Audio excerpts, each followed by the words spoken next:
Modern scholars often say that to understand an ancient idea, one must first understand the world that produced it.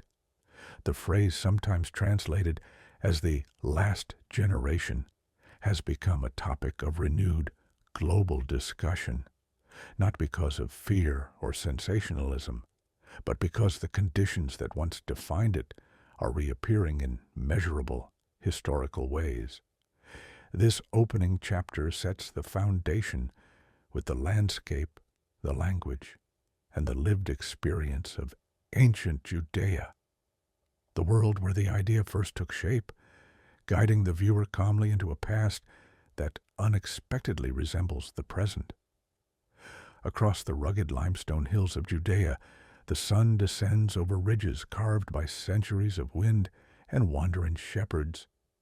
The land is stark and layered, a terrain that conserves memory better than parchment and often explains more than surviving texts.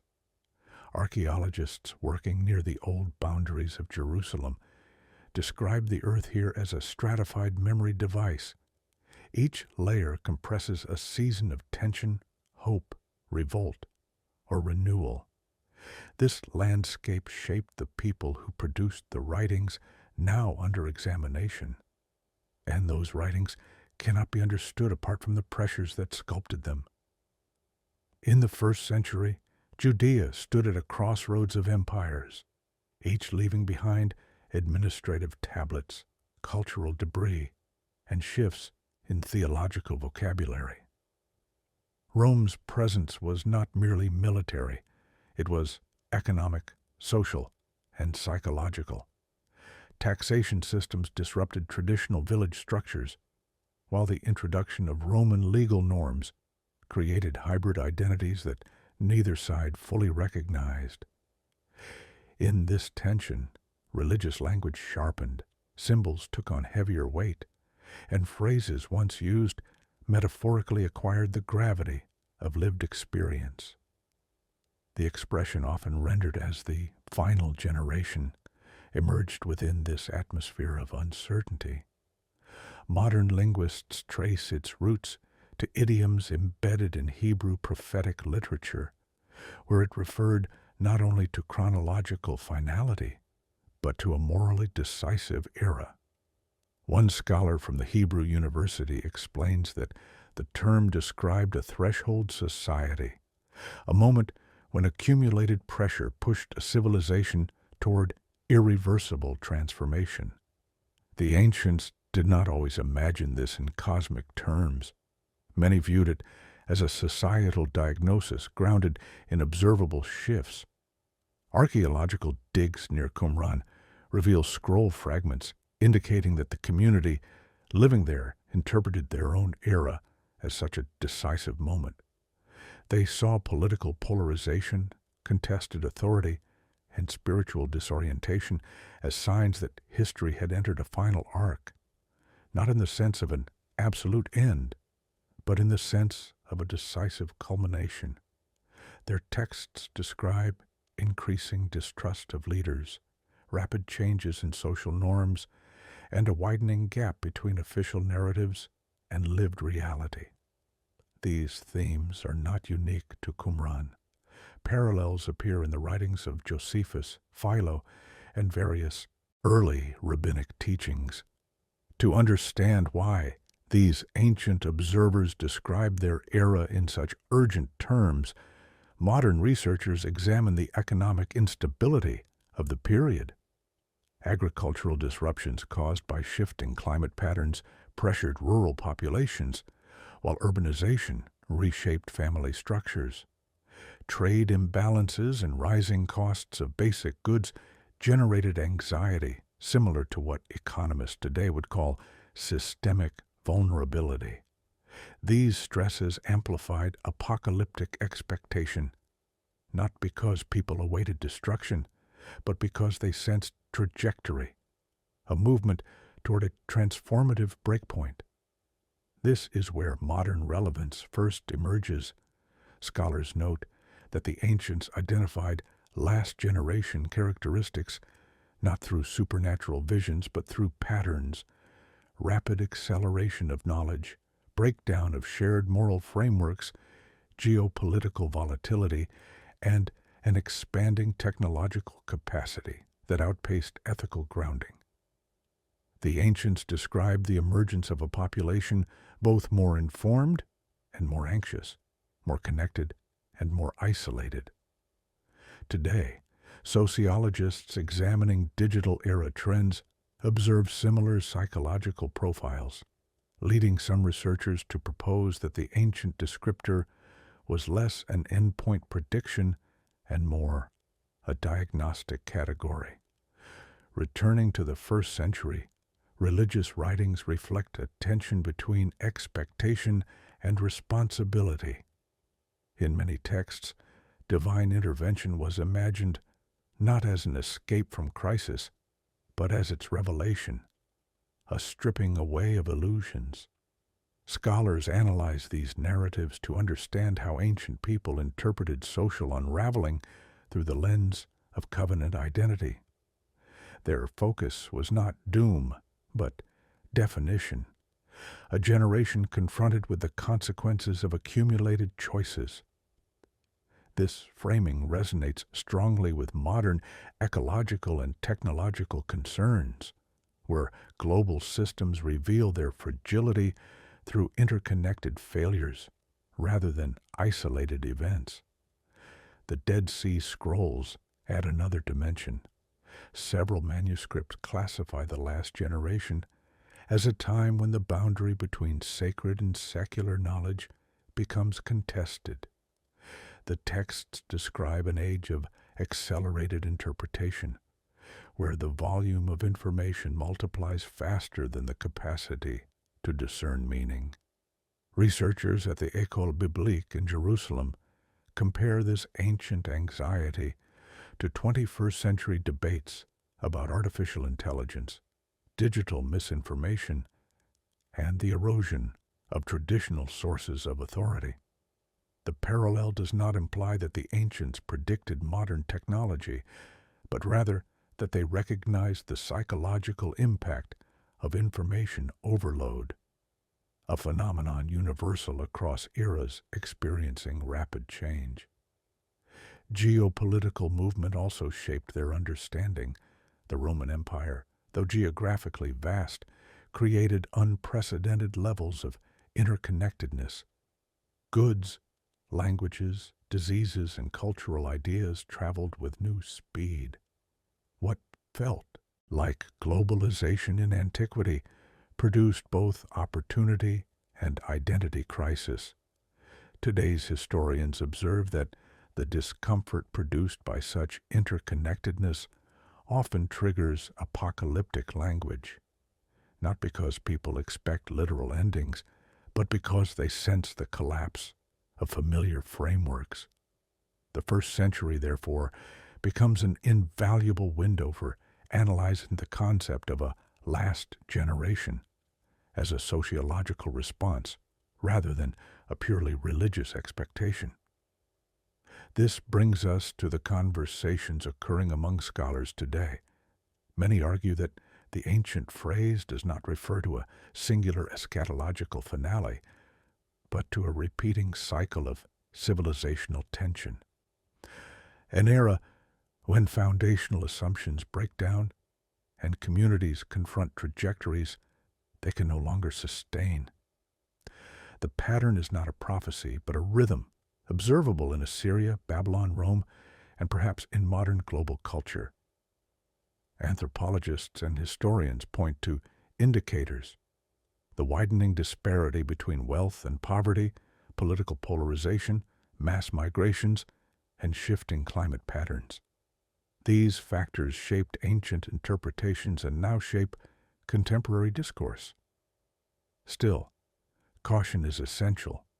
Responsible scholarship emphasizes that parallels do not equal predictions. The ancient writers described their own world, not ours. Yet, the mechanisms they observed appear universal. Their language, though poetic, was rooted in historical reality. Families displaced, land exhausted, faith contested, institutions distrusted. Their writings survive precisely because they articulate a phenomenon that transcends eras, the sensation of living at a tipping point. The narrative of the last generation begins not with fear, but with observation. The first-century world provides a case study in what societies look like when they sense they are approaching a decisive threshold. The archaeological layers, the scrolls, the city streets, the marketplaces, the synagogues, and the desert communities all testify to a common mood, an awareness that something has shifted, that familiar patterns no longer hold, and that the future demands interpretation rather than passive expectation. This opening section lays the foundation for the examination that follows. It situates the ancient phrase in its authentic historical context, explores the environmental and political forces that shaped its meaning, and reveals why so many modern scholars consider it relevant today. The complexities of this discussion unfold in the next segment, where the lens widens to include the broader ancient world and the specific mechanisms by which civilizations interpret their own fragility. The study of what ancient communities called the last generation expands far beyond Judea when viewed through a broader historical lens. Civilizations across the Near East, the Mediterranean, and even parts of North Africa recorded moments when society appeared to be approaching a threshold of unsustainable tension. To understand why scholars connect these ancient diagnostic patterns to the modern world, one must trace how multiple cultures interpreted similar signals, shifts in ethics, economy, technology, and identity, and why these signals consistently appear just before periods of dramatic transformation. This segment examines those broader cultural parallels, piecing together ancient testimony with modern academic analysis to reveal how pervasive this concept truly was. In Mesopotamia, surviving inscriptions from the Neo-Assyrian period describe an age of rising knowledge paired with moral instability. Scribes recorded anxieties about rapid urban expansion, the collapse of traditional family structures, and a sense that the empire's ambitions had surpassed its capacity to regulate itself. These texts do not frame their anxieties as supernatural warnings, but as observable consequences of political overreach. Archaeologists excavating the great Assyrian capitals frequently find evidence of rushed construction, architectural inconsistencies, and resource strain, signs of a society stretching itself thin. Scholars note that these tendencies resemble pressures seen in modern global systems, cities expanding faster than infrastructure, economies innovating more quickly than ethical frameworks can adapt, and states pursuing influence beyond sustainable boundaries. Egyptian records also contain echoes of this pattern. In the late dynastic periods, court literature reveals a growing concern that traditional wisdom was being forgotten, while external powers reshaped what had once been a stable civilization. Hieroglyphic lamentations from the era describe a generation that forgets the wisdom of ancestors and walks without knowledge of limits. Egyptologists emphasize that these expressions do not imply mystical finality. Instead, they reflect a cultural realization that accumulated instability was reaching a critical mass. By comparing environmental data from the Nile's flood cycles with historical writings, researchers observe that ecological shifts often coincided with surges in apocalyptic language. Again, the emphasis lies not on cosmic destruction, but on civilizational vulnerability. Across the Mediterranean, Greek philosophers wrote about cyclical decline with remarkable precision. Hesiod's sequence of ages, gold, silver, bronze, heroic, iron, describes moral and social deterioration rather than literal temporal divisions. Later, commentators interpreted their own eras as the Iron Age reaching its crisis point, marked by political corruption, breakdown of trust, and a population increasingly guided by impulse rather than reason. Modern classicists compare these ancient observations with today's growing concerns about polarization and the fragility of shared ethical systems. Though separated by millennia, the description of a society losing internal coherence resonates deeply with contemporary academic vocabulary. Returning to Judea, these Mediterranean and Near Eastern parallels help scholars reinterpret the language used in scrolls, prophetic texts, and early commentaries. Rather than viewing the last generation as a unique theological claim, many now treat it as a local expression of a broader ancient phenomenon, the intuition that certain combinations of stressors mark a civilization's turning point. Anthropologists studying human social psychology hypothesize that such cycles emerge when generational memory collapses, when knowledge about long-term consequences fails to transmit effectively. This theory aligns with rabbinic teachings that describe a generation that no longer remembers what it once knew. The prophetic writings preserved in Jewish and Christian traditions add further nuance.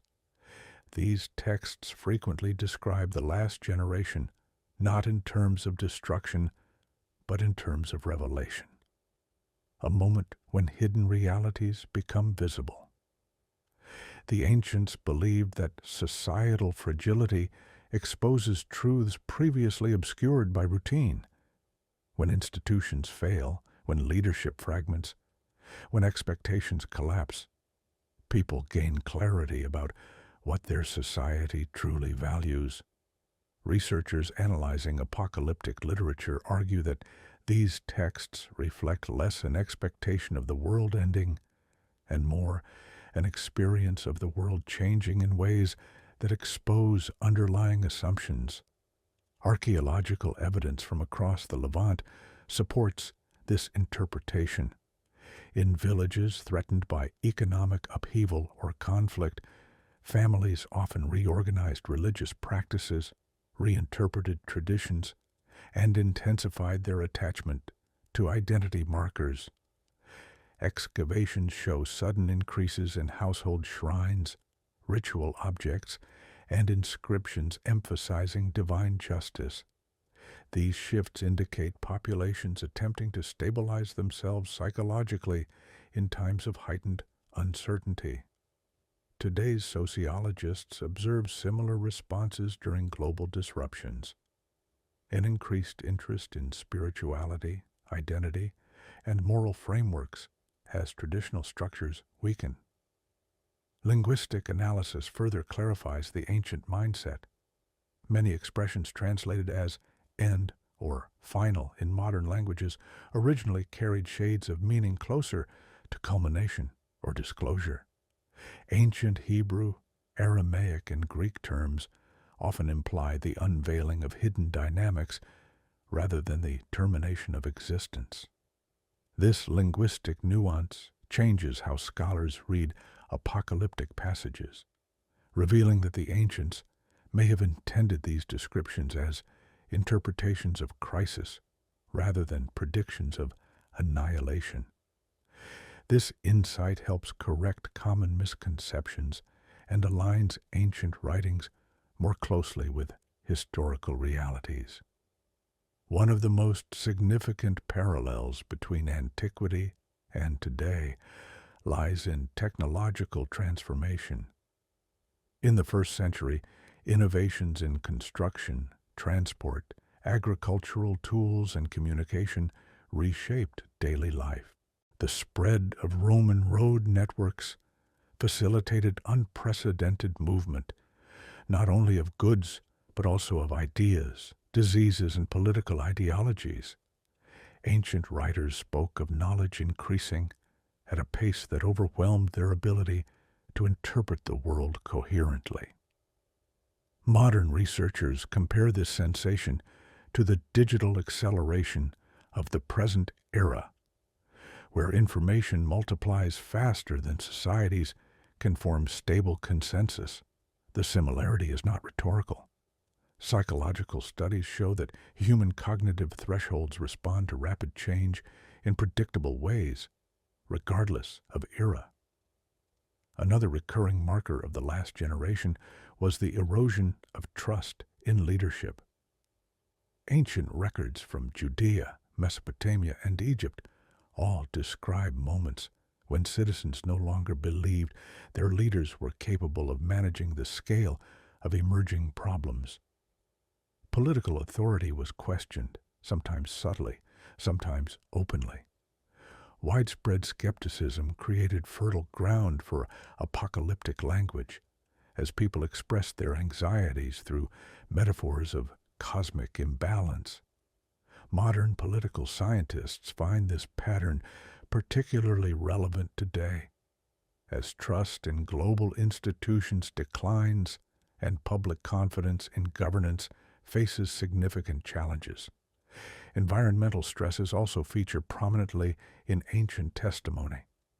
Droughts, earthquakes, crop failures, and unusual atmospheric phenomena were interpreted not as divine punishments, but as signs that familiar rhythms of life were breaking down. Today's climatologists collaborate with historians to compare ancient ecological disruptions with contemporary climate data. The parallels are striking. Societies often turn toward apocalyptic interpretation when environmental systems become unstable. This does not imply that the ancients predicted modern climate patterns. Rather, it demonstrates that human responses to ecological stress remain remarkably consistent across time. Taken together, these cross-cultural perspectives reveal that the idea of the last generation functioned as a sophisticated observation of systemic fragility. It described the moment when social, economic, environmental, and intellectual pressures simultaneously exceeded a civilization's adaptive capacity. The people of antiquity recognized that such moments demanded interpretation, and they tried to articulate what they perceived using the vocabulary available to them. Modern scholars argue that these ancient diagnostic markers are now resurfacing on a global scale. Accelerating knowledge, declining trust, ecological strain, widespread migration, rapid technological change, and ideological fragmentation create a constellation of pressures that resembles the tipping points described in ancient texts. Whether these parallels indicate that we are repeating ancient cycles or simply confronting universal patterns of instability remains an open question. What is clear is that the ancient concept of the last generation provides a valuable analytical framework for interpreting the present moment. By examining how past civilizations understood their own fragility, scholars gain insight into the dynamics shaping global society today. The next segment deepens this exploration, moving into the specific historical and theological debates that shaped the earliest interpretations of the last generation, and how those debates inform contemporary discussions among historians and researchers. When scholars trace how ancient communities interpreted the idea of a decisive generation, they inevitably turn to the debates that shaped early Jewish and early Christian understanding. These debates were not abstract theological arguments. They emerged from concrete historical pressures, competing worldviews, and the struggle to interpret rapid change. This segment examines those debates in their original context: the scrolls, the synagogues, the assemblies, and the philosophical schools, to reveal how people living through uncertainty formed some of the most enduring ideas about societal thresholds. Through archaeological evidence, linguistic study, and surviving commentaries, the discussion exposes how deeply contested the concept of a last generation truly was, and why its meaning still influences modern interpretations. In the Second Temple period, Judea contained multiple intellectual traditions that rarely agreed on how history unfolded. The priestly families in Jerusalem emphasized covenant cycles, arguing that prosperity or decline reflected collective fidelity or disobedience.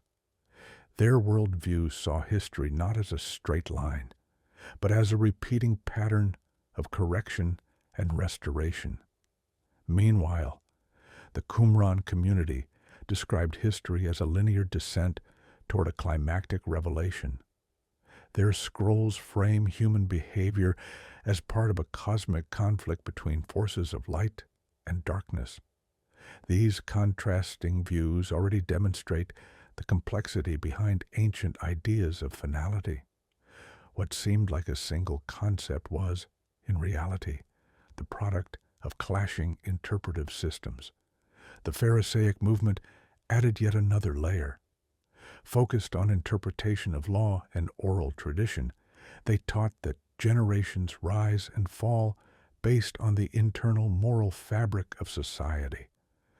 For them, the last generation represented a point at which moral reasoning deteriorates so deeply that inherited wisdom can no longer stabilize the community. Texts from this tradition warn of periods when laws are reinterpreted in ways that undermine their purpose, when religious disputes overshadow the pursuit of justice, and when leaders prioritize status over responsibility. Modern scholars find these warnings strikingly similar to contemporary concerns about institutional drift and cultural fragmentation. Early Christian sources entered this debate with urgency shaped by Roman occupation and the destruction of the temple. For many followers of the early movement, the last generation was associated not with cosmic termination, but with the unavoidable consequences of political oppression and internal division. The earliest writings describe upheavals in highly realistic terms: wars, persecutions, betrayals, and the collapse of familiar religious structures. Today's historians emphasize that these descriptions reflect lived trauma, not speculative fiction. The people who wrote them were trying to interpret their own moment using the vocabulary of prophetic tradition. Archaeological discoveries provide essential context for these debates. Ruined synagogues from Galilee, charred household remains from villages near Jerusalem, and political inscriptions scattered across Judea reveal a society negotiating constant tension. In some regions, local leaders attempted pragmatic compromise with Roman authorities. In others, resistance movements formed parallel structures of governance. Each community interpreted its situation through a different lens, resulting in competing narratives about whether their era marked decline, transformation, or divine preparation. These variations help explain why ancient texts appear contradictory. They were written from different vantage points within a fragmented cultural landscape. A key turning point in scholarly analysis comes from studying how language shaped interpretation. Words associated with end, final, and generation evolved across centuries, influenced by changes in political power, shifts in religious thought, and the impact of diaspora communities. Linguists point out that in many ancient dialects, the term for generation often implied a collective mindset rather than a chronological cohort. It described not years, but ethos, the moral and intellectual character of an age. This nuance changes how researchers understand ancient warnings. They were not predicting the expiration of time, but diagnosing the condition of society. This linguistic insight aligns with broader historical evidence. In times of stability, ancient writers rarely used last-generation language, but during periods of intense disruption, invasions, famines, ideological fragmentation, such language appears with greater frequency. The patterns are so consistent across cultures that many anthropologists view them as a natural human response to crises. When familiar structures weaken, people search for frameworks that explain the direction of history. The concept of a decisive generation functions as a narrative tool to make sense of uncertainty. Debates intensified after the temple's destruction, which became the defining event of the first century. Traditional sacrificial worship ended abruptly, priestly authority collapsed, and entire communities were displaced. Rabbinic teachings emerging in this era grappled with the meaning of survival without a central sanctuary. Some commentators saw the catastrophe as a divine reset, a moment that forced the people to confront the consequences of internal division and external pressure. Others viewed it as a transition into a new phase of history where identity would shift from territory and sacrifice to law, memory, and interpretation. This diversity of responses further illustrates how the concept of a last generation was not a prediction, but an interpretive lens. Early Christian communities faced their own dilemmas. Persecution, internal disputes, and rapid expansion across diverse cultures created competing expectations about history. Some writings describe imminent transformation. Others emphasize endurance, resilience, and moral preparation. Scholars examining these texts caution against reading them as literal forecasts. Instead, they reflect communities trying to articulate how faith reshaped their relationship with uncertainty. The emphasis on vigilance, humility, and ethical commitment reveals a mindset focused on resilience rather than fear. Modern historians connect these ancient debates to contemporary discussions about societal thresholds.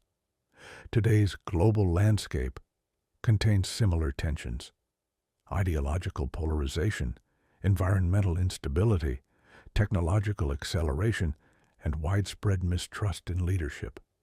The ancient frameworks provide a historical mirror, demonstrating how earlier civilizations interpreted comparable pressures. This does not imply that history repeats in identical ways. Instead, it suggests that human responses to systemic stress often follow recognizable patterns. One of the most significant contributions of ancient thought is the idea that a generation's character determines its future. This principle appears in Jewish texts, Christian writings, Greek philosophy, and Near Eastern wisdom literature.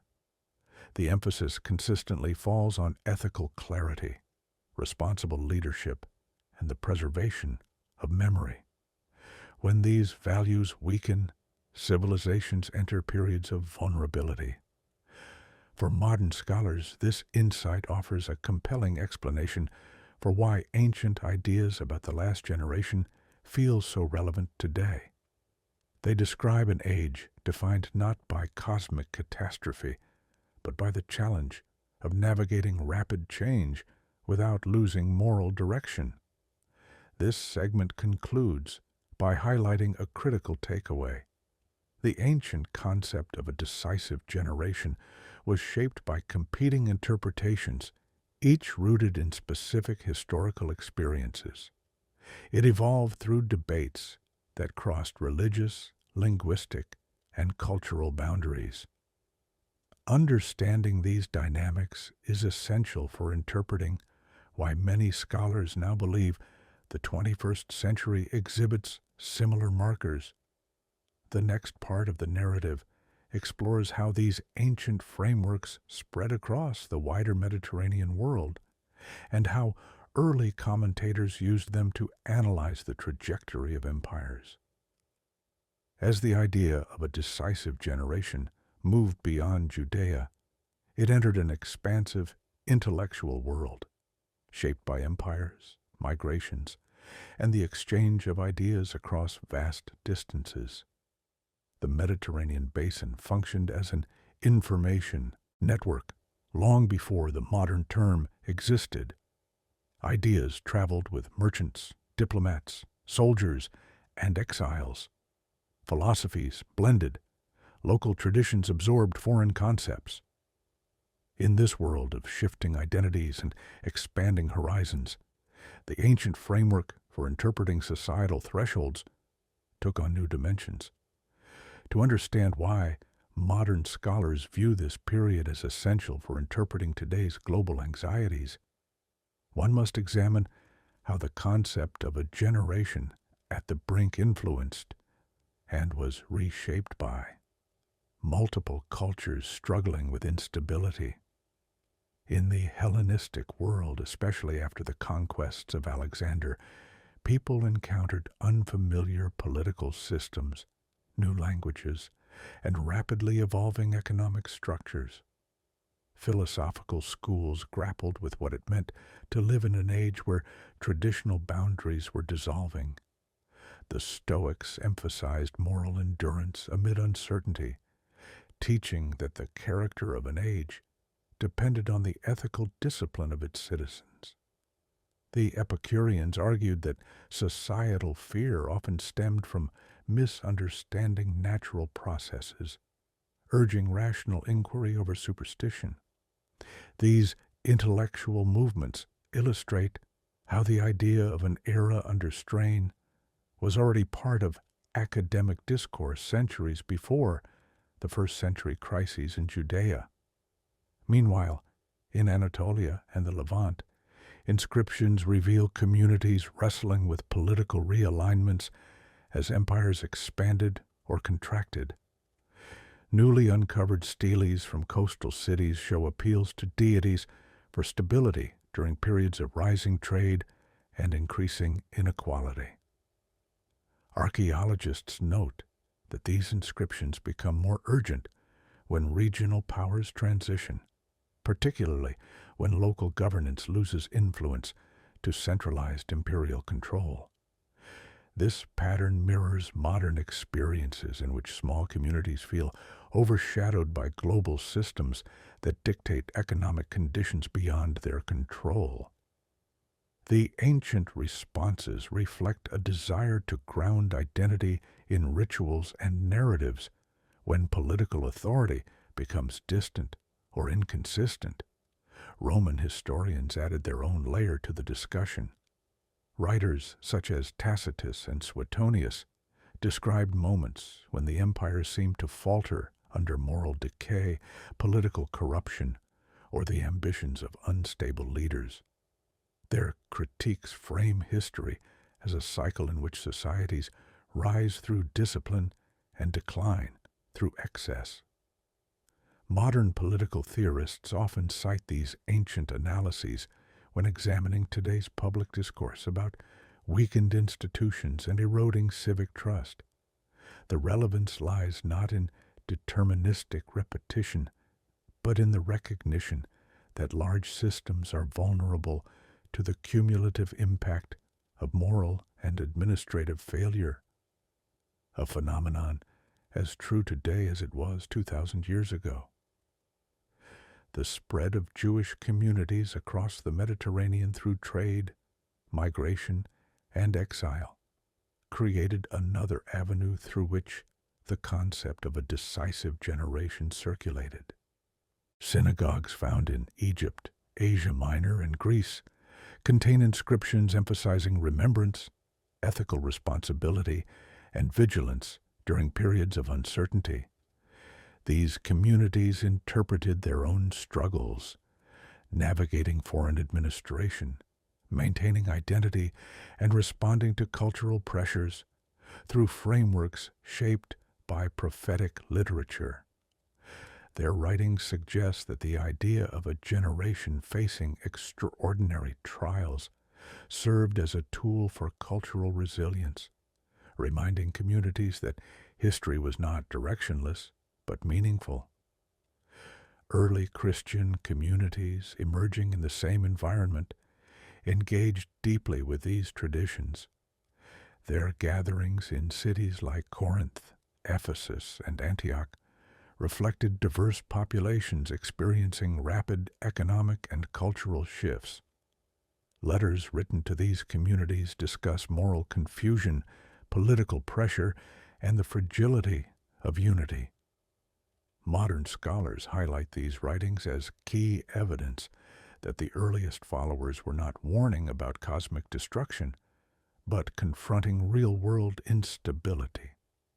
Their emphasis on discernment, justice, and endurance reveals a mindset shaped by the same pressures that influenced Jewish thought and Greco-Roman philosophy. Archaeological data from across the Mediterranean supports these textual insights.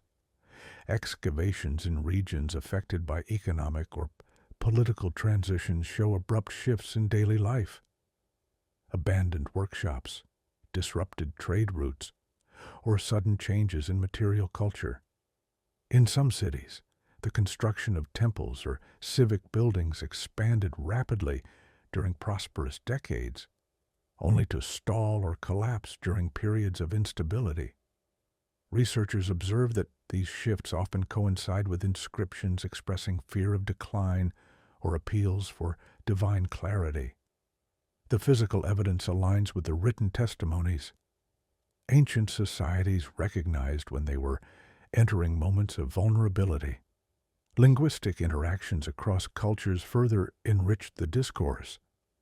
Greek and Aramaic terms for generation, end, and fulfillment began influencing each other, creating hybrid concepts that blended ethical, philosophical, and religious meanings.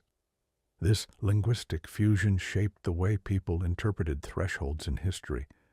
Some terms took on symbolic resonance, others adopted technical meanings linked to political succession or administrative cycles. Modern scholars analyzing these interactions conclude that the Mediterranean world developed a shared vocabulary for describing civilizational turning points, a language that crossed borders even when political alliances did not. One particularly revealing example comes from Alexandria, where Jewish, Greek, and Egyptian intellectual circles interacted more closely than anywhere else in the ancient world. Commentators in this multicultural environment reinterpreted traditional narratives through philosophical frameworks. They explored the idea that a decisive generation represented not a chronological limit, but a moral crisis in which societies must assess themselves honestly. Their writings emphasize introspection, ethical renewal, and the preservation of knowledge. This universalized interpretation became influential far beyond Alexandria, shaping later discussions about history's trajectory in both religious and secular contexts. The growing presence of Rome further intensified the ancient sense of uncertainty. As the empire expanded, local decision-making diminished, taxes increased, power concentrated, and cultural identities blended. In many regions, this produced opportunities and stability. In others, it generated anxiety about losing traditions. Such tensions often sparked theological reflection about the direction of history. Scholars today compare this pattern with modern globalization, where economic integration, and technological connectivity produce both innovation and identity fragmentation. The parallel illuminates why ancient writings resonate with people analyzing 21st century society. The psychological dynamics are familiar. Environmental studies add even more depth. Ice core samples, pollen analysis, and sediment data reveal that the Mediterranean experienced several periods of climatic stress during the Hellenistic and early Roman eras. Droughts, cooling trends, and crop failures destabilized populations already struggling with political and cultural shifts. These ecological pressures parallel the environmental anxieties recorded in ancient texts and inscriptions. Today's climate specialists note that societies often interpret environmental instability as part of a broader narrative of decline, a pattern that transcends time and geography. When viewed collectively, these insights form a comprehensive picture. The concept of a decisive generation spread not because of a single religious tradition, but because multiple societies across the ancient Mediterranean encountered similar stressors at the same time. Political fragmentation, environmental vulnerability, cultural blending, economic uncertainty, and rapid technological change created a shared psychological landscape. The phrase that began in one region became an interpretive lens for an entire world, navigating the pressures of transformation. This understanding provides a powerful foundation for analyzing modern debates. The 21st century mirrors several conditions documented in antiquity: accelerating knowledge, weakened trust in institutions, global interdependence, environmental disruption, and ideological polarization. When scholars draw parallels between ancient and modern interpretations of societal thresholds, they do so not to predict outcomes but to better understand human responses to crisis. The next segment explores how ancient ideas about the decisive generation crystallized into structured interpretations, frameworks that shaped later religious thought, influenced medieval scholarship, and continued to inform contemporary discussions about the trajectory of global civilization. As ancient societies attempted to make sense of the pressures surrounding them, the idea of a decisive generation gradually transformed from a fluid cultural instinct into a structured interpretive framework. This framework, refined over centuries, shaped how communities assessed political turmoil, environmental instability, and moral fragmentation. It was not a single doctrine or prophecy, but a constellation of insights drawn from varied traditions, insights that scholars today analyze to understand how civilizations articulate moments of critical transition. This segment examines how these interpretive systems took shape, how they influenced religious and philosophical thinking, and why their logic feels unexpectedly familiar in the 21st century. The earliest structured interpretations emerged in the late Second Temple period, when commentators attempted to organize scattered prophetic traditions into coherent timelines.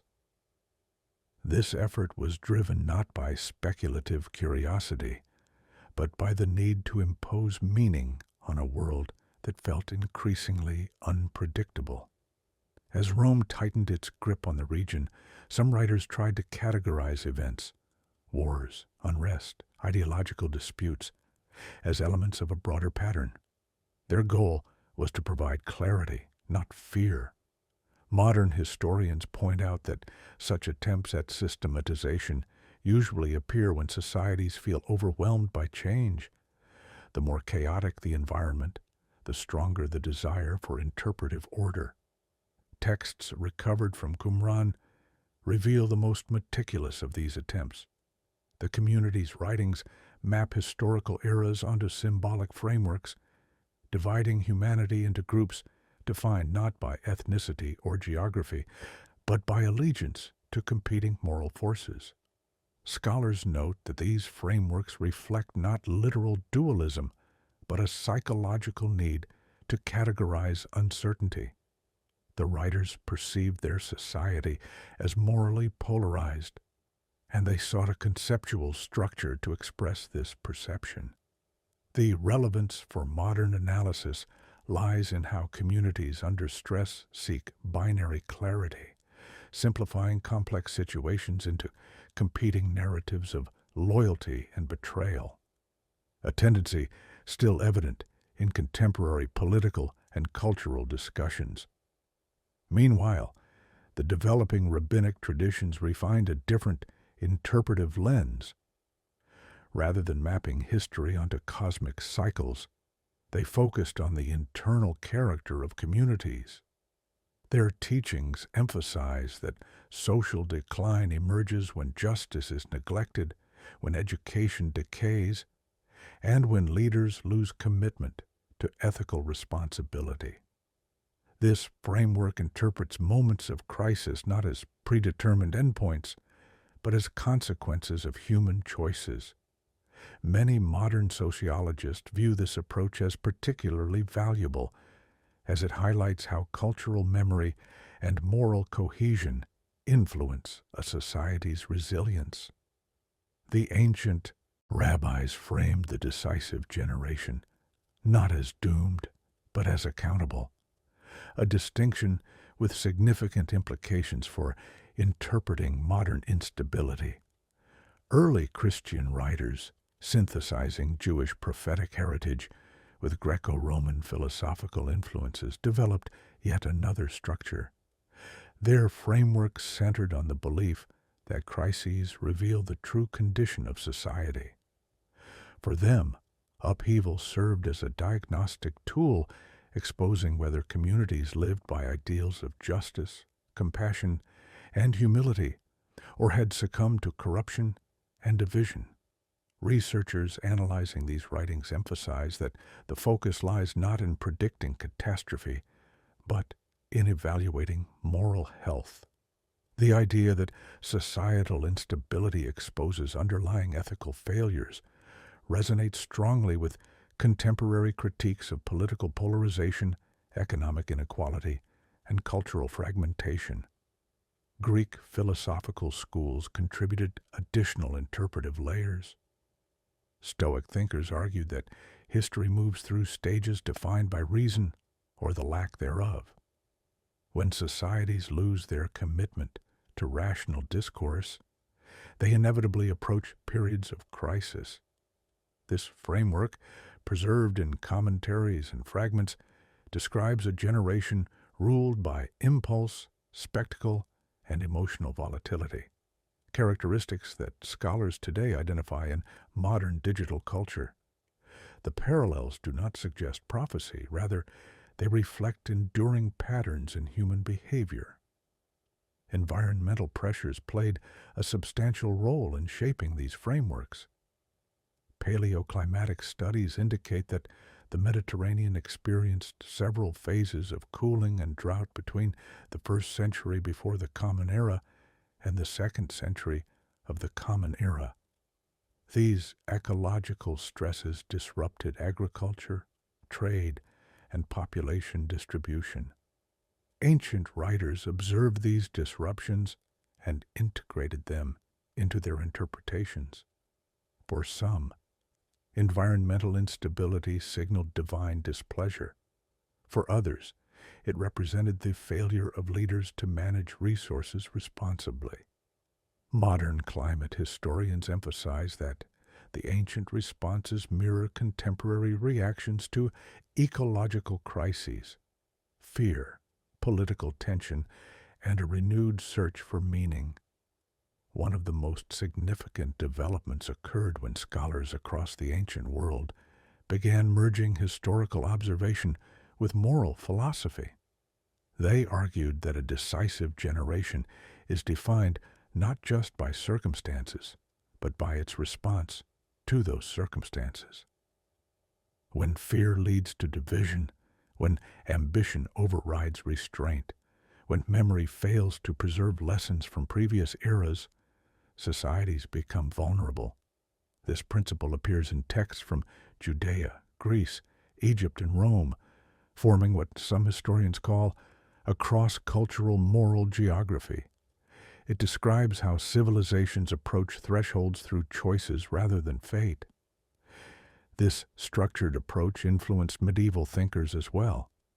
Jewish, Christian, and Islamic commentators inherited these ancient frameworks and adapted them to their own historical contexts. They used the concept of a decisive generation to interpret invasions, plagues, political upheavals, and intellectual revolutions. Although their language differed, the underlying logic remained consistent. Societies reach turning points when moral foundations erode faster than institutions can adapt. Modern scholars studying intellectual history highlight this continuity as evidence that the ancient frameworks captured something fundamental about human social dynamics. One particularly influential aspect of these frameworks is their emphasis on knowledge. Ancient writers frequently describe the decisive generation as one in which information spreads rapidly, overwhelming traditional sources of authority. This insight resonates strongly today, as digital technology accelerates communication in ways that destabilize established institutions. Linguistic specialists note that ancient metaphors for overflowing knowledge or unrestrained speech mirror modern discussions about information saturation, misinformation, and the decline of shared narratives. The continuity across millennia demonstrates how sensitive societies are to disruptions in the flow of knowledge. Another critical element is the role of leadership. Ancient frameworks consistently point to the behavior of leaders as a decisive factor in whether a society withstands crisis. When leaders abandon humility, prioritize personal power, or manipulate public fear, communities fracture. Archaeological evidence from regions experiencing political turmoil often reveals rushed construction, propaganda inscriptions, or abrupt changes in administrative practices, physical signs of internal instability. These data sets help modern historians correlate ancient commentary with material culture, providing a holistic view of how civilizations unravel. As these interpretive frameworks developed, they began influencing one another. Jewish apocalyptic imagery informed Christian thought. Greek ethics influenced Jewish diaspora philosophy. Roman political analysis shaped early Christian discussions about power. This cross-pollination produced a multi-layered understanding of what it meant to live in a decisive generation. The combined result is a composite model that modern scholars still reference. A generation marked by tension between knowledge and wisdom, innovation and instability, identity and assimilation, authority and skepticism. When historians today suggest that the 21st century reflects characteristics of the ancient decisive generation, they do so through this composite model. They compare patterns: rapid technological acceleration, ecological stress, loss of shared narratives, rising inequality, ideological polarization, and shifts in global power structures. The parallels do not imply that history is repeating mechanically. Rather, they indicate that human societies consistently display recognizable behaviors when approaching transformative moments. The ancient frameworks help interpret these behaviors with nuance and depth. This segment reveals why the structured interpretations of antiquity hold enduring relevance. They provide tools for analyzing societal fragility, moral instability, and the accelerating pace of change. They remind modern audiences that civilizations have navigated similar pressures before, and that their survival often depended on their ability to understand and respond to these pressures wisely. The next section turns to the internal psychological dimension of the ancient decisive generation concept, examining how individuals experience these ages of uncertainty and how their personal struggles shaped the writings scholars study today. To understand why ancient societies spoke with such urgency about a decisive generation, modern scholars must examine not only geopolitical and cultural pressures, but also the inner psychological world of individuals living through those turbulent eras. Civilizations perceive crisis collectively, yet the experience of crisis begins in the human mind, in anxiety, disorientation, memory, and moral reasoning.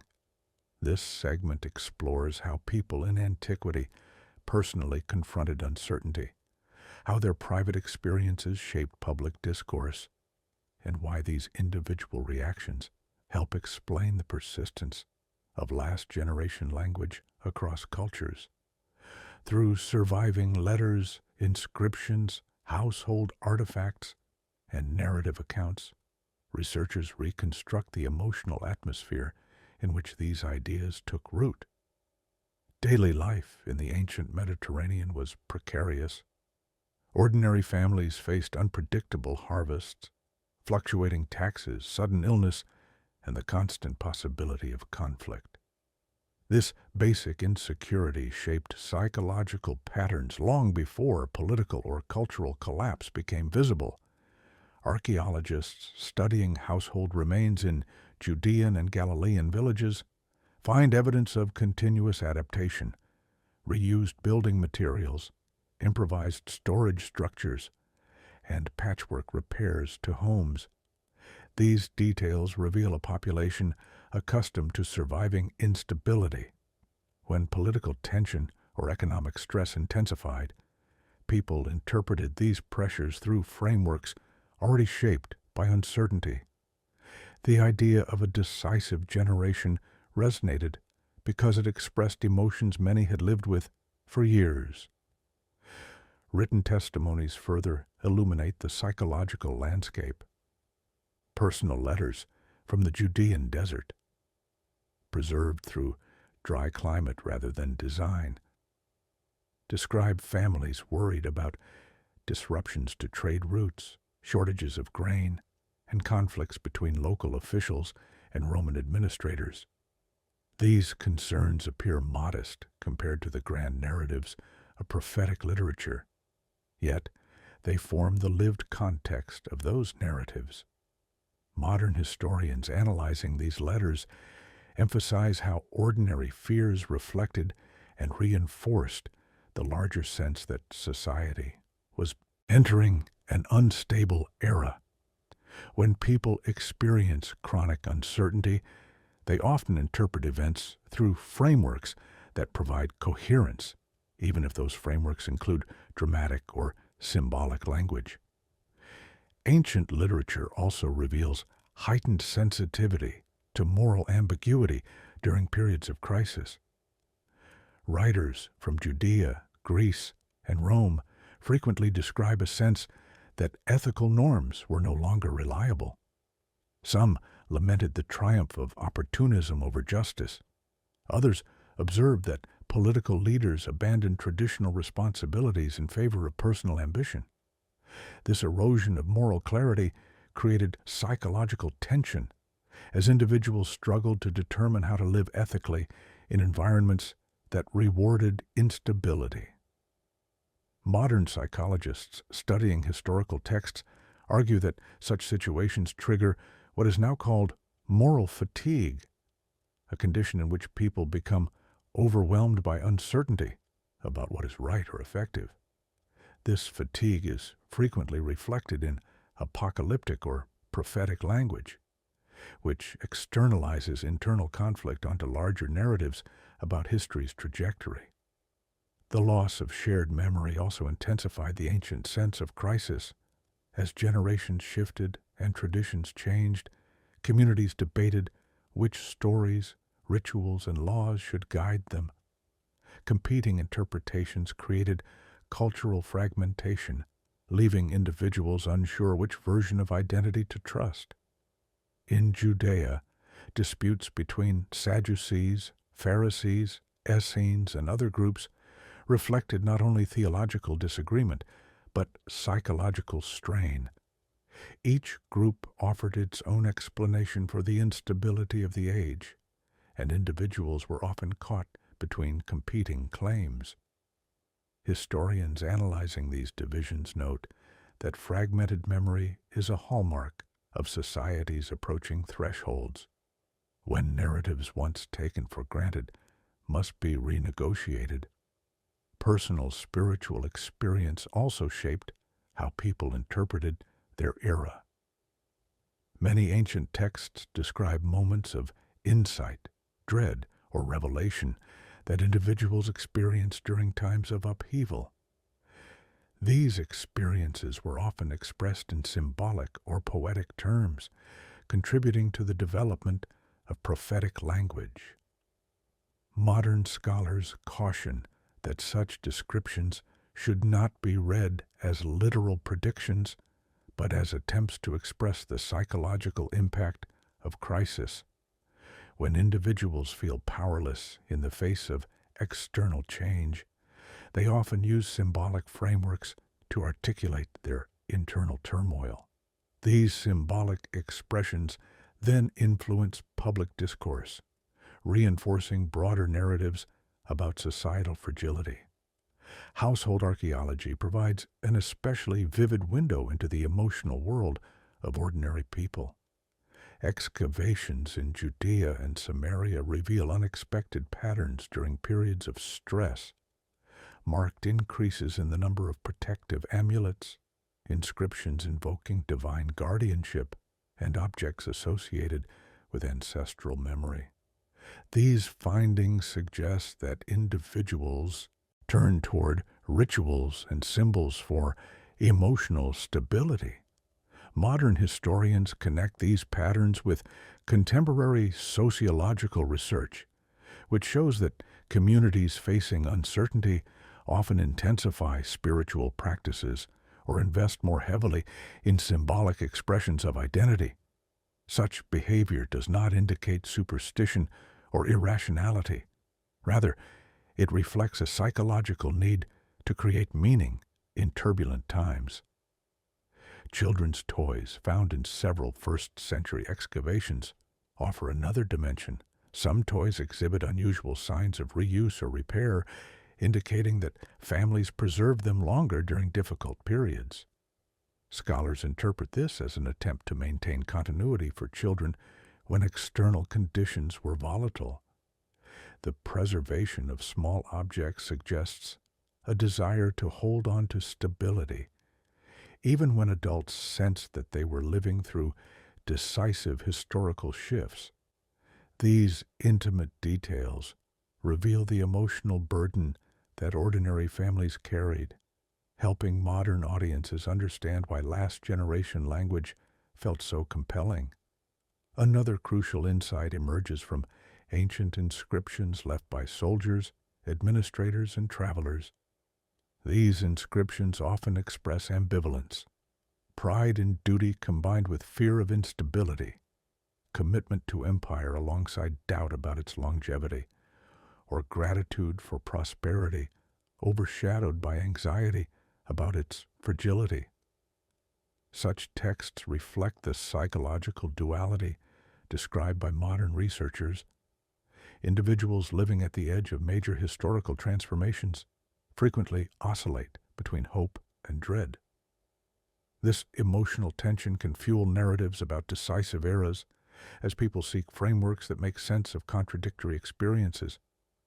The psychological strain of rapid cultural change is particularly evident in diaspora communities.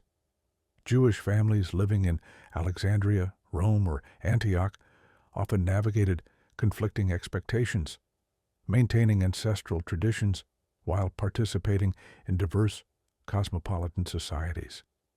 Writings from these communities reveal concerns about assimilation, identity loss, and the erosion of collective memory. These concerns parallel modern experiences among dispersed populations who struggled to balance heritage and integration. The ancient response often centered on interpreting their moment as historically significant, a time when identity itself was under threat. This interpretive move contributed to broader discussions about the decisive generation. Individual philosophical reflections further illuminate the psychological complexities of the era. Greek ethical writings describe a society increasingly driven by competition and spectacle. Roman authors lament the decline of discipline among citizens. Jewish teachers warn against losing reverence for moral law. Each perspective reflects personal observations projected onto societal diagnoses. Modern historians emphasize that such reflections gain traction precisely because they resonate with widespread emotional realities. Personal anxieties become collective frameworks, contributing to the sense that a generation stands at a threshold. What makes these psychological insights especially relevant today is how closely they mirror contemporary emotional landscapes. Modern societies confront rapid technological change, ecological instability, political division, and evolving cultural norms. Individuals experience information overload, moral polarization, and uncertainty about the future. Psychologists observe rising levels of anxiety, disorientation, and identity fragmentation, conditions nearly identical to those documented in ancient personal writings. This parallel helps explain why modern scholars draw comparisons between ancient decisive generation discourse and current global dynamics. By examining the inner life of individuals living through ancient crises, historians gain a deeper understanding of how last generation language became compelling. It emerged not merely from political or environmental pressures, but from the emotional and cognitive responses generated by those pressures. The concept took shape as people tried to interpret their own experience of instability, giving language to feelings that might otherwise remain unarticulated. When thousands of individuals shared similar psychological conditions, the narrative became collective. This segment reveals that the decisive generation was, above all, a human phenomenon, rooted in memory, fear, resilience, and the search for meaning. The next section examines how communities institutionalized these psychological insights, translating personal experiences into organized teachings that shaped religious and philosophical traditions for centuries. As the psychological pressures of ancient life coalesced into collective narratives, communities began formalizing these insights into organized teachings. These teachings did not arise in isolation. They were shaped by liturgy, communal debates, ritual practices, and emerging educational systems. The concept of a decisive generation, once an instinctual response to instability, became an institutional framework used to interpret history, guide behavior, and reinforce communal identity. This section examines how those institutions formed, how they integrated personal experience into public meaning, and why their influence persists in scholarly discussions today. The first layer of institutionalization appeared in synagogues and study houses across Judea and the wider diaspora. These spaces served as centers not only of religious devotion, but of historical interpretation. Teachers, scribes, and community leaders discussed the significance of current events in light of inherited traditions. They debated whether Rome's dominance represented a temporary trial, a divine test, or a sign of irreversible transformation. These debates often produced structured teachings about the moral state of the generation. Instead of speaking abstractly about decline, teachers created criteria for evaluating ethical health, the treatment of the vulnerable, the integrity of leaders, the maintenance of communal memory, and the preservation of justice. These criteria shaped how communities judged their era, forming a template that modern scholars still analyze. Liturgical practices reinforced these interpretations. Prayers, festivals, and public readings of prophetic texts encouraged communities to consider their place in history. Many rituals emphasized remembrance, recalling past crises, deliverance, failures, and restorations. By anchoring present instability in a larger historical cycle, these practices helped people contextualize their fears. They also encouraged the belief that significant moments recur, that generations rise or fall by their moral choices. When instability intensified, these liturgical frameworks naturally guided interpretation toward the possibility that the community stood at a decisive threshold. Essenes and other sectarian groups developed even more formal systems. Their writings reveal a meticulously organized worldview that categorized individuals, events, and eras into symbolic structures. Membership rules, disciplinary procedures, and ritual calendars all reflected their belief that they lived in an age of culmination. This institutionalization preserved psychological insights by embedding them in daily practice. Modern sociologists note how such systems stabilize identity during crises, providing members with clear roles, expectations, and explanations. The decisive generation idea became not only a theoretical concept, but a lived reality structured through ritual. Early Christian communities adopted similar organizational strategies, though with distinct emphases. Their gatherings included reading of teachings, communal meals, and reflections on moral responsibility.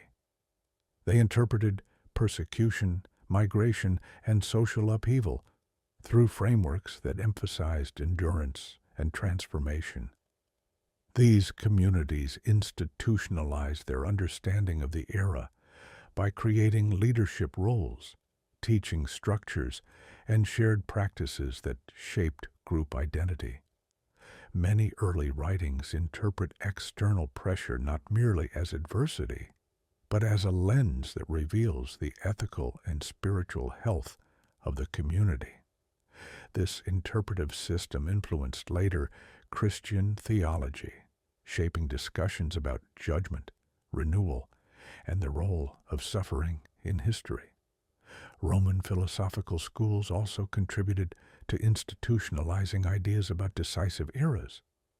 Stoic teachers established structured curricula that framed history as a series of moral cycles. They taught that societies decline when reason yields to passion, when public discourse becomes dominated by spectacle, and when leaders exploit instability for personal gain.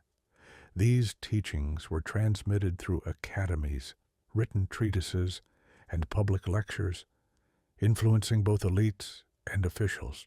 Their frameworks provided a non-religious way to interpret periods of crisis, offering insights that modern political theorists still reference when analyzing societal instability. Education played a crucial role across cultures. Jewish children learned ancestral stories that emphasized resilience during past crises. Greek students studied tragedies that portrayed the consequences of unchecked ambition. Roman youths learned histories that warned against corruption. These educational systems preserved collective memory while shaping future generations' understanding of crisis. Teachers used historical examples to illustrate how societies approach thresholds, encouraging students to recognize patterns of instability. This institutional memory ensured that insights about decisive eras were not lost even as political landscapes changed.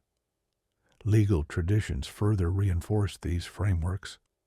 Rabbinic discussions about justice, property, and social responsibility frequently reference the moral condition of the generation as a factor influencing the stability of society. Roman law, though focused on administrative order, also contains explicit warnings about the dangers of corruption and factionalism. These legal systems linked ethical conduct with societal resilience, embedding the idea that collective behavior shapes historical outcomes.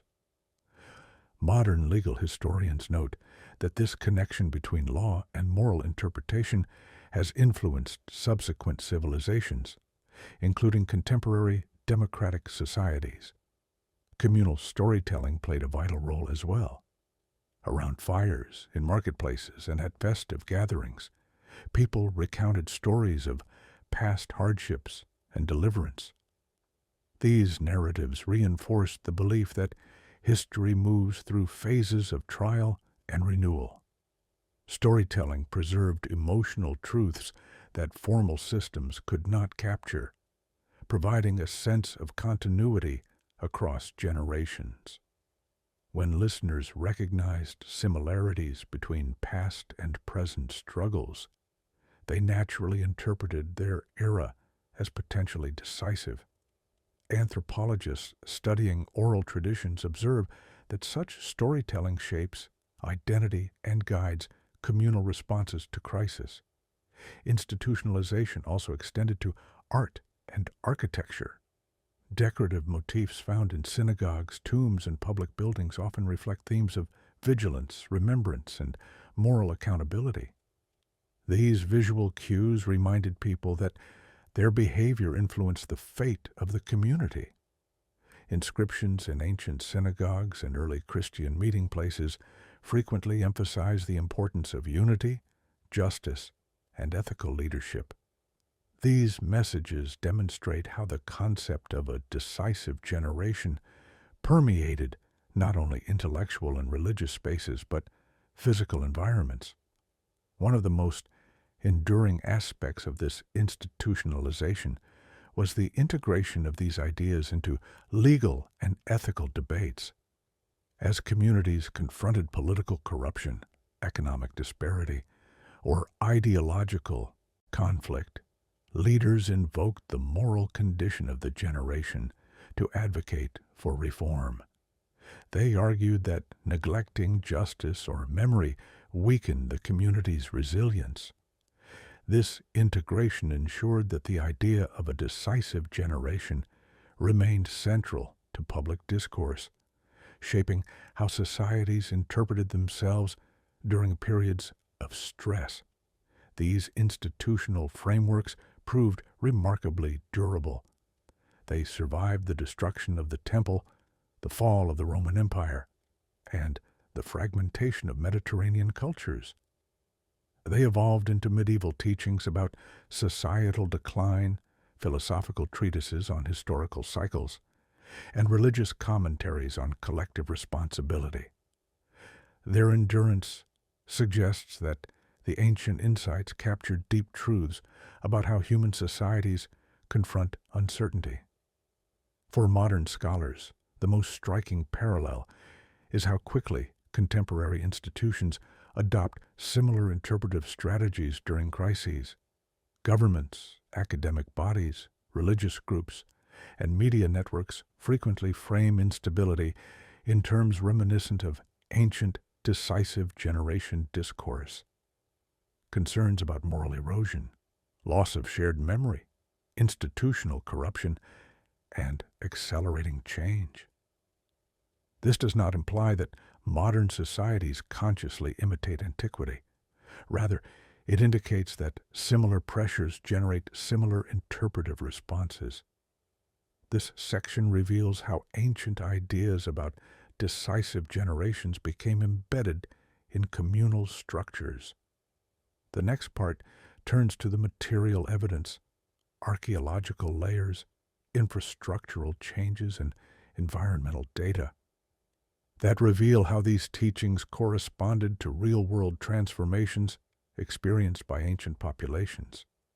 As the institutional frameworks surrounding the decisive generation took shape, they interacted with the physical world in ways that left unmistakable marks in the archaeological record. Ideas alone cannot sustain themselves across centuries unless they resonate with lived reality. The people of antiquity developed moral and historical interpretations because they perceived, in tangible material terms, that their world was shifting. This segment examines how these shifts appear in the ruins, landscapes, and material culture of the ancient Mediterranean. Through architecture, infrastructure, environmental data, and patterns of daily life, researchers reconstruct the precise conditions that convinced many communities they were living through a decisive era. Archaeological excavations across Judea reveal dramatic disruptions in settlement patterns during the first century. Villages that had been inhabited for generations display sudden abandonment, often without signs of violent destruction. Storage pits remain half-filled, hearths contain the final ashes of meals never eaten, and unfinished household repairs suggest abrupt departures. These patterns match historical records describing population displacement due to taxation, land consolidation, and political unrest. Scholars argue that such disruptions would have reinforced the sense that the social fabric was unraveling, not through a single catastrophic event, but through a slow erosion of stability that families experienced directly. Urban centers paint a similar picture. Jerusalem, once the religious and cultural heart of Judea, underwent rapid architectural transformation under Roman influence. Excavations reveal ambitious construction projects alongside neglected public spaces. Some areas display meticulous masonry and grand designs. Others show unfinished structures and hastily built walls. These contrasts reflect a city caught between prosperity and crisis.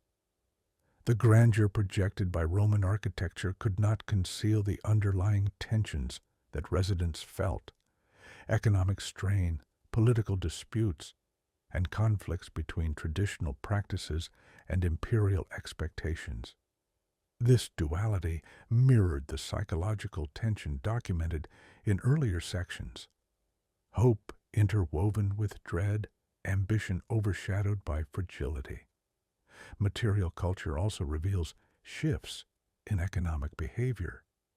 Pottery remains across the region show changes in production methods and distribution patterns.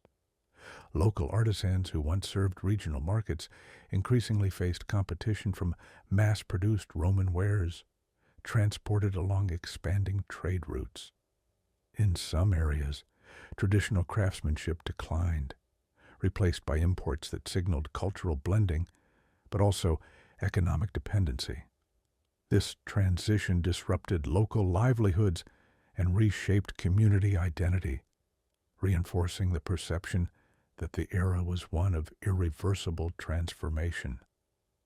Modern scholars compare these patterns to contemporary globalization, where local industries confront pressure from larger systems that redefine economic structures. Environmental evidence from pollen samples, sediment cores, and isotopic analysis indicates periods of drought and soil degradation during the late Second Temple period.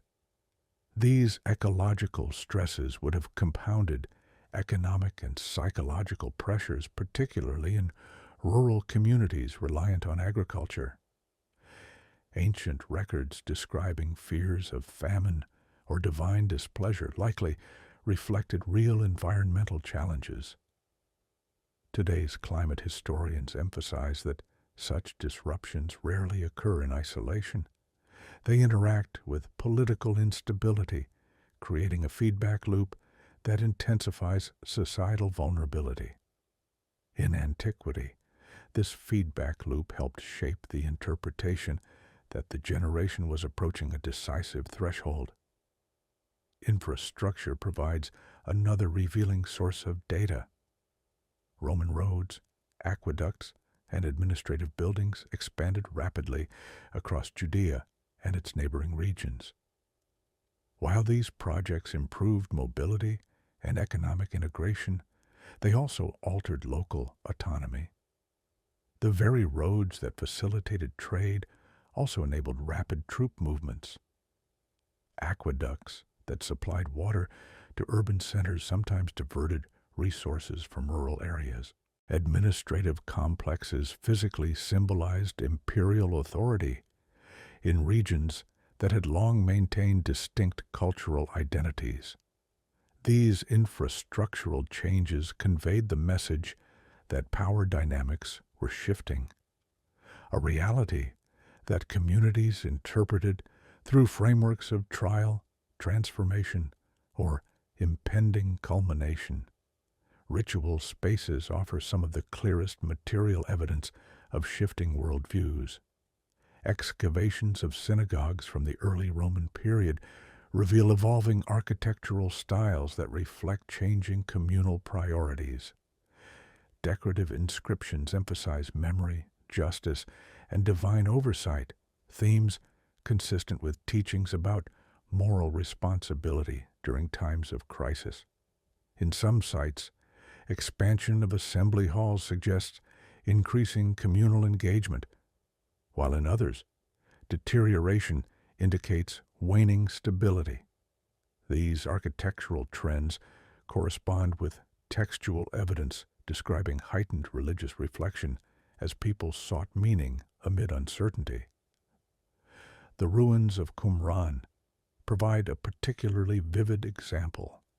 The settlement's careful design, communal dining rooms, ritual baths, scriptoriums, reflects an intensely organized worldview shaped by the belief that the community lived in an era of culmination.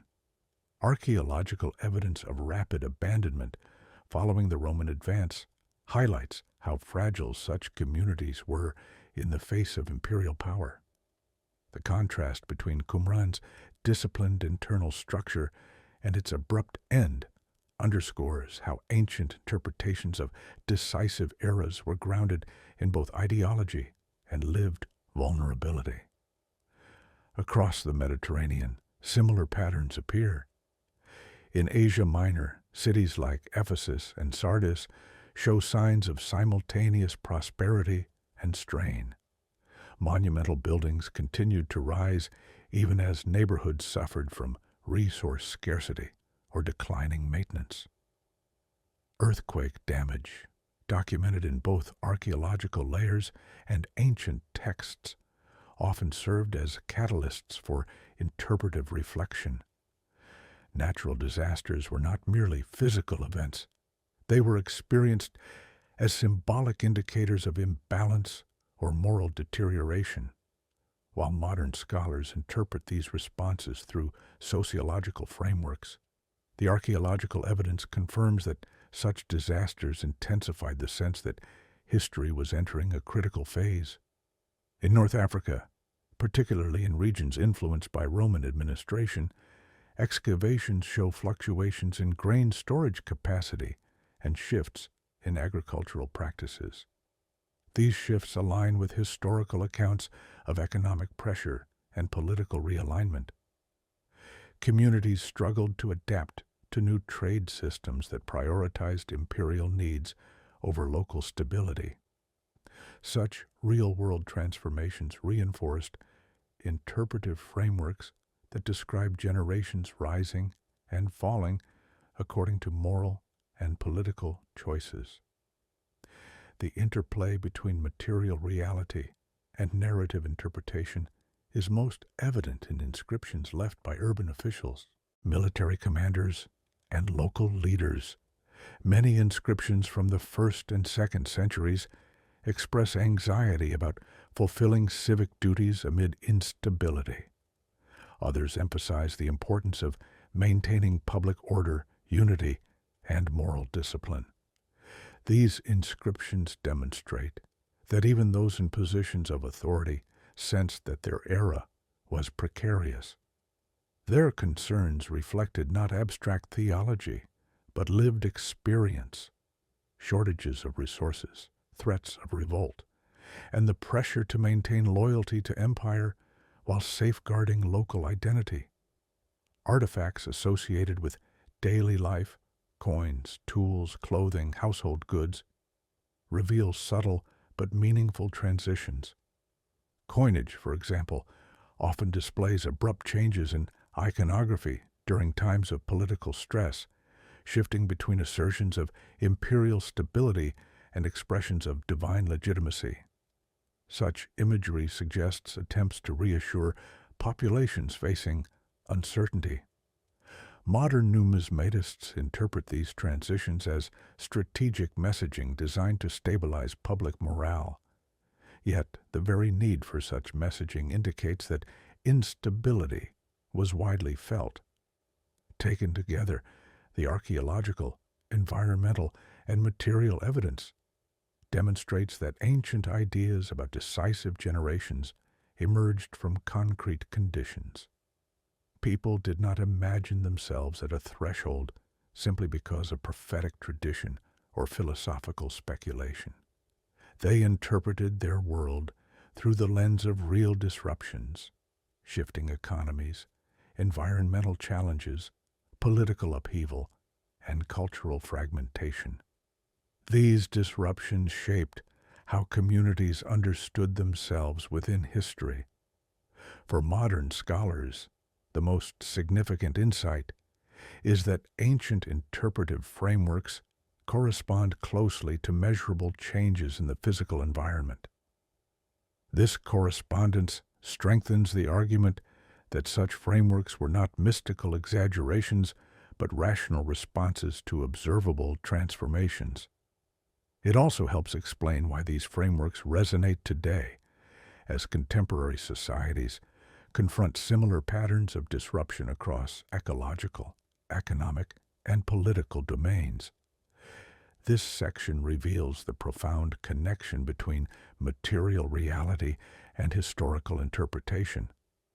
The next part examines how these ancient insights influenced later intellectual traditions, shaping medieval and early modern discussions about history, morality, and the conditions that define pivotal generations. As the ancient world transitioned into late antiquity and the early medieval period, the interpretive frameworks surrounding decisive generations did not vanish.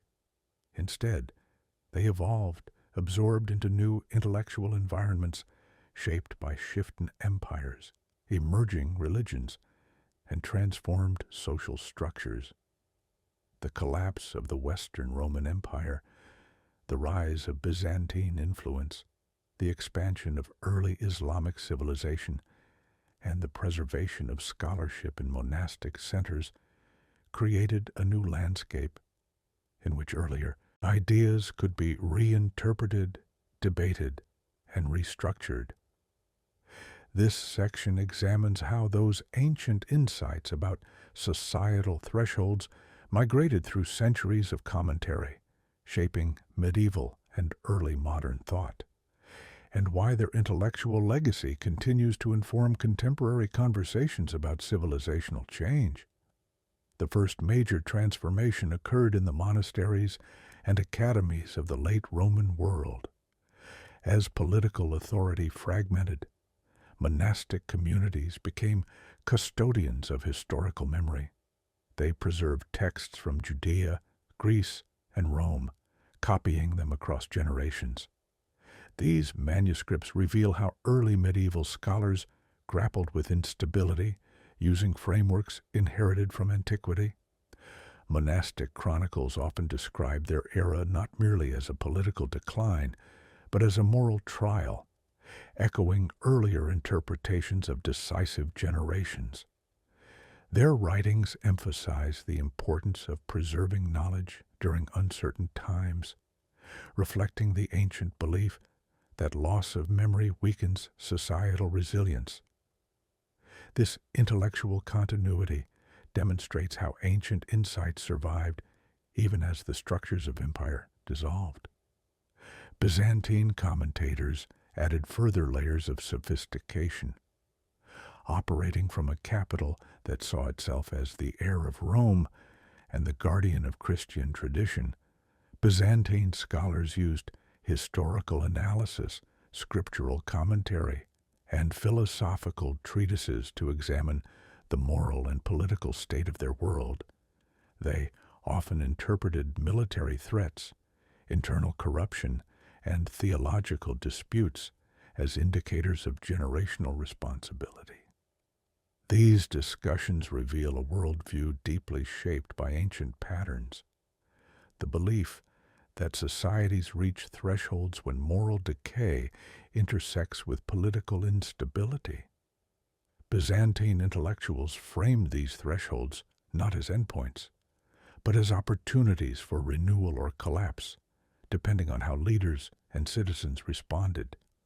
Islamic scholars, inheriting large portions of the ancient Mediterranean intellectual tradition, engaged with these frameworks through their own theological and philosophical lenses. Early Islamic historians, geographers, and jurists analyzed the rise and fall of civilizations with remarkable depth. They associated societal decline with injustice, corruption, and the failure to balance material and spiritual responsibilities. Their writings parallel ancient Jewish and Greek insights, emphasizing that civilizations are shaped by ethical choices as much as by external pressures. The flourishing of Islamic scholarship during the medieval period preserved and expanded these interpretive traditions, amplifying the ancient idea that a generation's character determines its fate. Modern historians recognize this intellectual synthesis as one of the most significant developments in world history. In Western Europe, medieval thinkers drew heavily from both classical and early Christian sources. As kingdoms stabilized after centuries of fragmentation, scholars in emerging universities began systematizing knowledge about history, ethics, and social order. They debated questions remarkably similar to those of antiquity. What causes societies to decline? How do moral choices influence historical outcomes? How should communities respond to rapid change? Their commentaries incorporated biblical narratives, Roman political theory, and Aristotelian ethics, demonstrating the enduring relevance of ancient insights. Medieval scholars reinterpreted the decisive generation concept in terms of communal sin, institutional responsibility, and the moral obligations of rulers. Environmental crises reinforced these frameworks. The medieval period experienced droughts, famines, and the devastating impact of plague. Chroniclers frequently interpreted these events as signs that their generation had entered a period of moral reckoning. While modern analysts understand these catastrophes through ecological and epidemiological lenses, the emotional and psychological responses recorded by medieval writers mirror those of antiquity. A deep sense of vulnerability, fear of irreversible change, and concern about the erosion of communal values.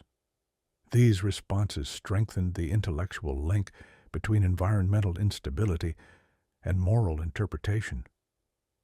During the Renaissance, rediscovered classical texts reignited debates about historical cycles.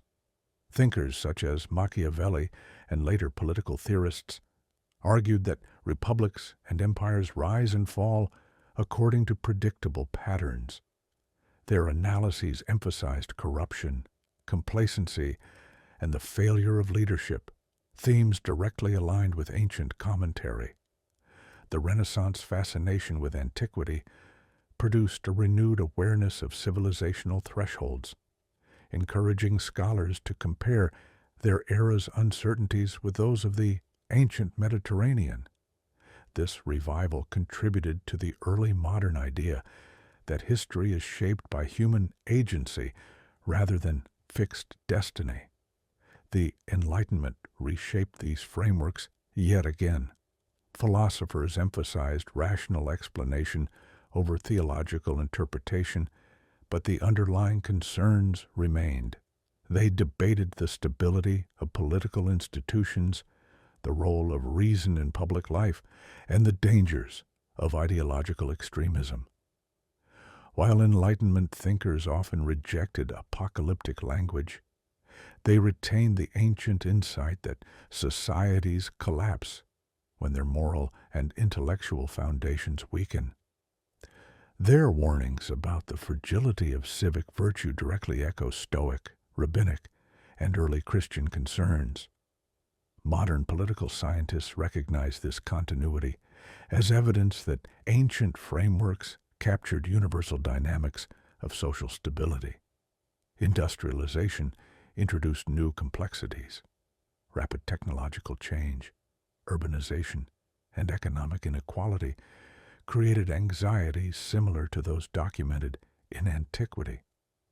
Intellectuals of the 19th and early 20th centuries described their era as one of acceleration, uncertainty, and moral fragmentation. Their writings often returned to ancient frameworks, consciously or unconsciously reproducing the language of decisive generations. Fears of cultural decline, debates about moral responsibility, and concerns about the consequences of innovation outpacing wisdom. Environmental historians note that early warnings about resource depletion and ecological disruption echoed ancient concerns about the relationship between human behavior and environmental stability. The modern era continues this lineage. In the aftermath of global wars, revolutions, and social transformations, scholars once again turn to ancient frameworks to interpret instability. The rise of mass communication, the collapse of traditional authorities, and the emergence of global governance structures revived questions about collective memory, identity, and moral direction. Contemporary debates about polarization, digital acceleration, environmental crisis, and institutional fragility parallel themes documented in ancient, medieval, and early modern texts. This continuity suggests that societies repeatedly return to similar interpretive tools when confronting uncertainty.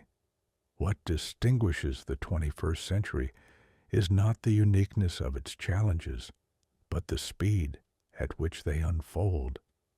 Technological advancement accelerates communication, transforming how individuals process information. Environmental disruption occurs on a global scale rather than within regional limitations.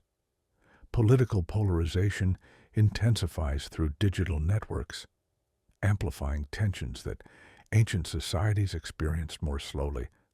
Scholars today argue that the decisive generation framework is resurfacing because the psychological and material pressures of the modern era resemble, in magnitude and acceleration, those of multiple past thresholds combined.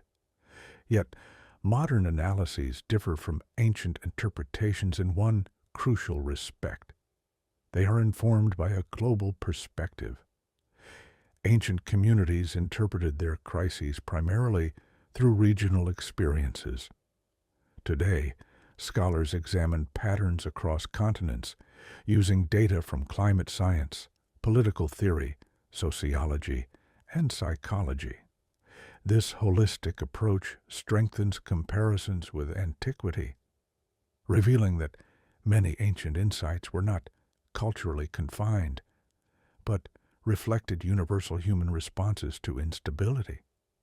This section demonstrates how the ancient idea of a decisive generation evolved into a durable intellectual tradition, shaping centuries of discourse about history, morality, and societal resilience.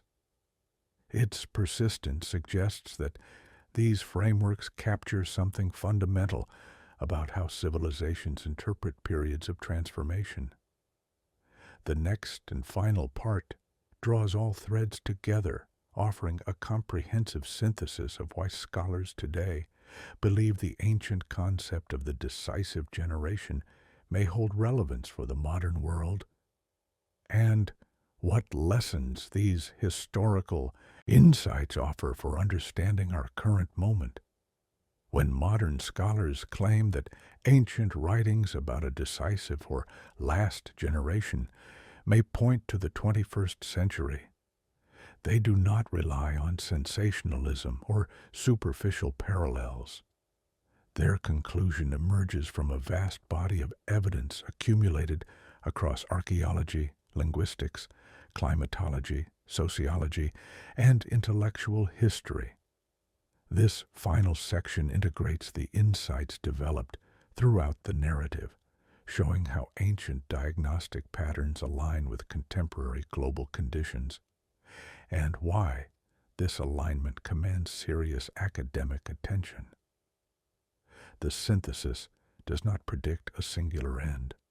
Rather, it illuminates the structural, ethical, and psychological pressures that define turning points in human history.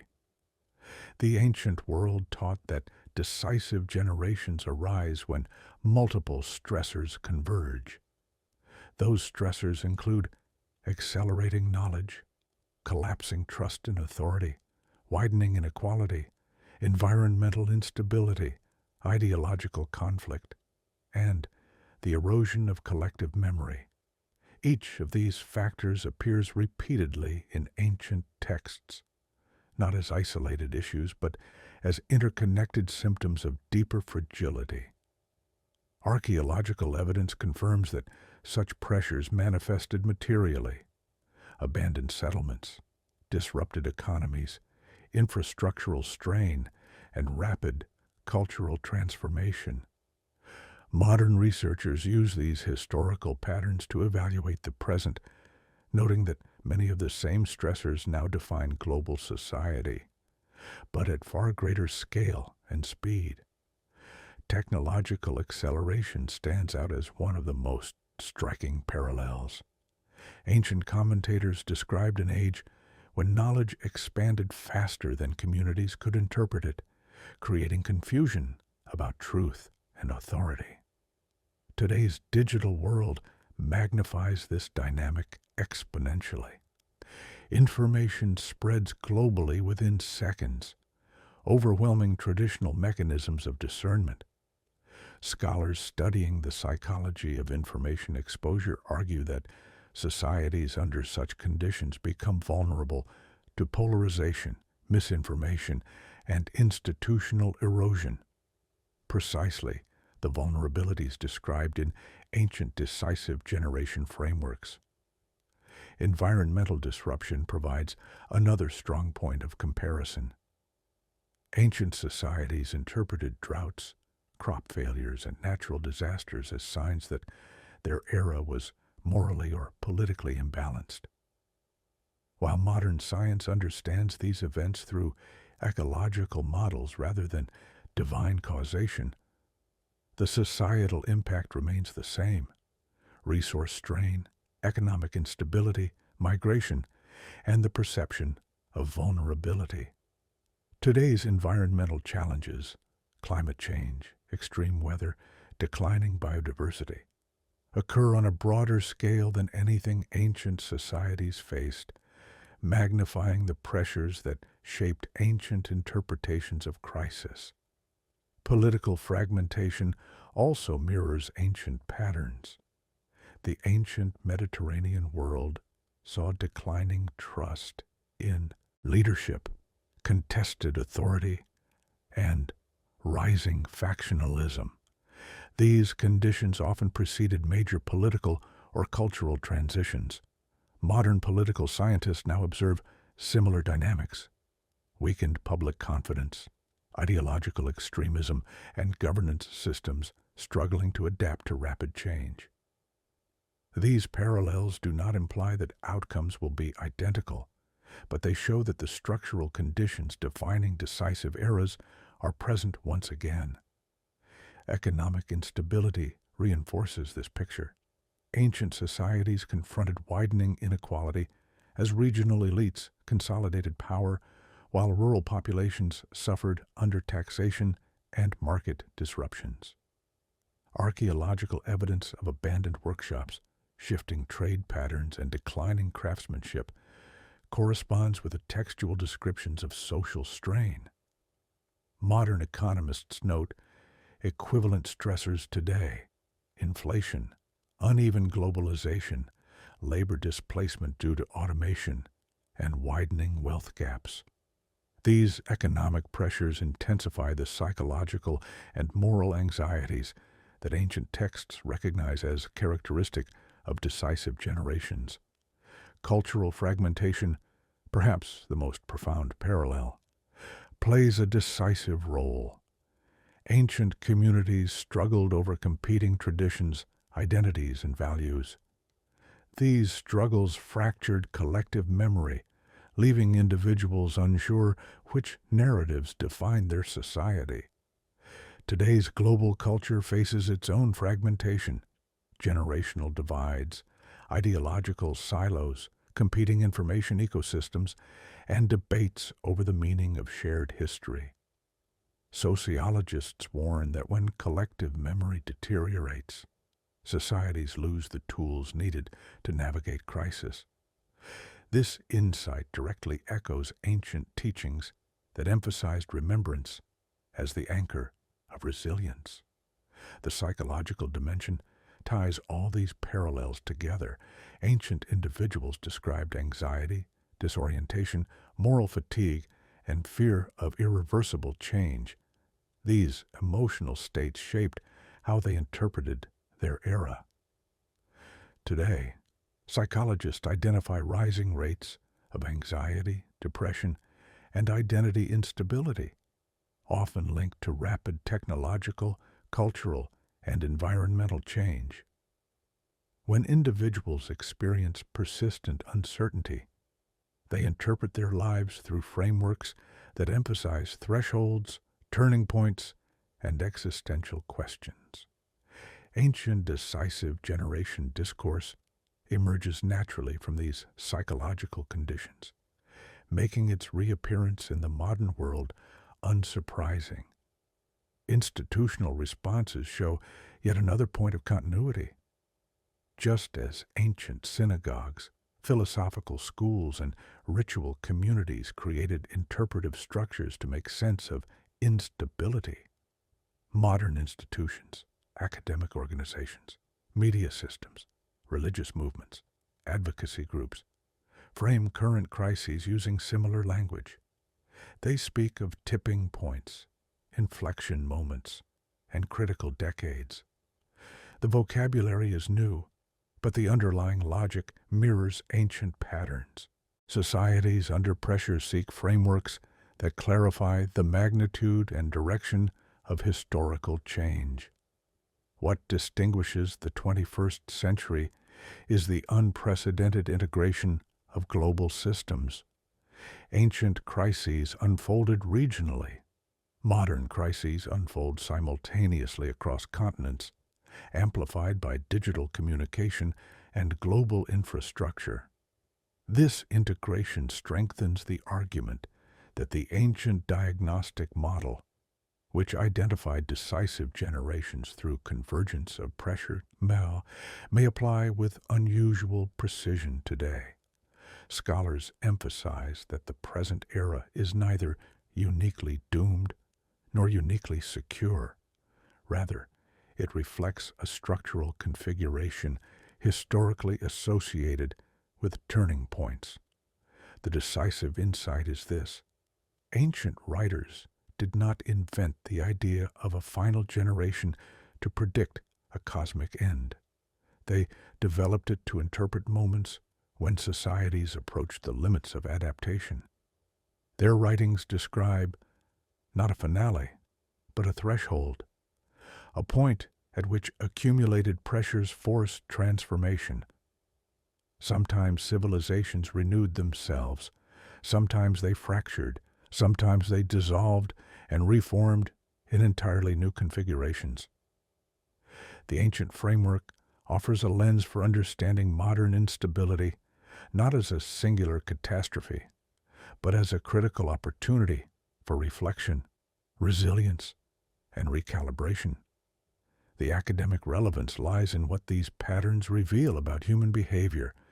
When societies reach decisive moments, individuals must choose between fragmentation and unity, fear and responsibility, complacency and memory. Ancient histories show that resilience depends on moral clarity, institutional integrity, and the ability to balance innovation with wisdom. These are not mystical prescriptions. They are empirical observations drawn from centuries of civilizational experience. Contemporary scholars conclude that the ancient concept of the decisive generation is best understood as a tool for evaluating structural stress.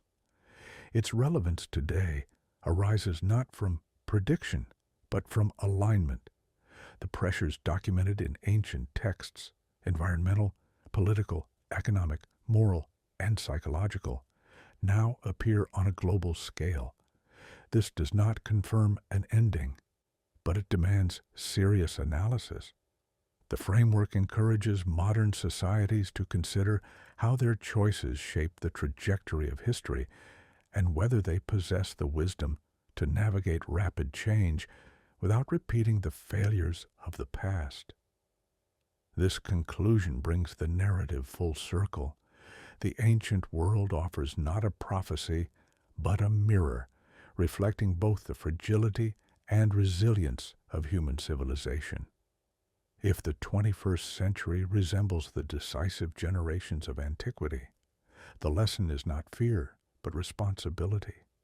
Societies endure when they learn from history, preserve memory, uphold justice, and balance knowledge with wisdom.